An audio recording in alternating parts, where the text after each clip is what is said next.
just tangled with the fastest matchbox in the South. Which sounds absurd, except that inside here are most of the makings of a really neat little matchbox and rubber band gun. I'll tip them out and show you how you do it. It's really very simple indeed. First of all, an empty matchbox. Put that down there. Next, a thin rubber band. If that's too powerful, it's not going to work at all. So you really do get a thin one.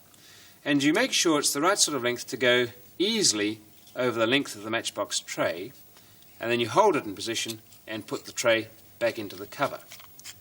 And do it so that the rubber band is up towards one side of the tray. That could be up a bit further. That's about right. With the loose end out there and the tight end up against that side. Pull the loose end so it really is as slack as you can get it. Now put that down and dismantle a peg. This sort of peg which has a spring. If you slide that apart, get rid of the part that has the spring on it, and that's the one you're going to need on your matchbox.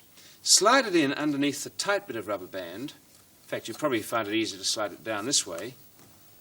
And you want it pushed down so that the rubber band is lying in that trench closest to the top. There we are. It holds it in position, and it'll stay like that. Okay, the next thing is to get yourself some ammunition. So we'll get rid of the gun for a moment and turn to that. The safest sort to use is made out of cotton buds. And you want to come down from the fluffy bit, just a little bit of stick there is what you want. Cut it through and make a few of them. Collect them as a sort of battery of ammunition. And here's how you load it.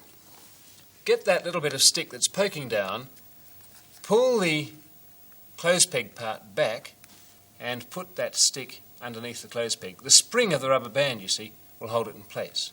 And if the rubber band's the right sort, when you bring the loose end over and hook it over the cotton bud, your gun is loaded and cocked.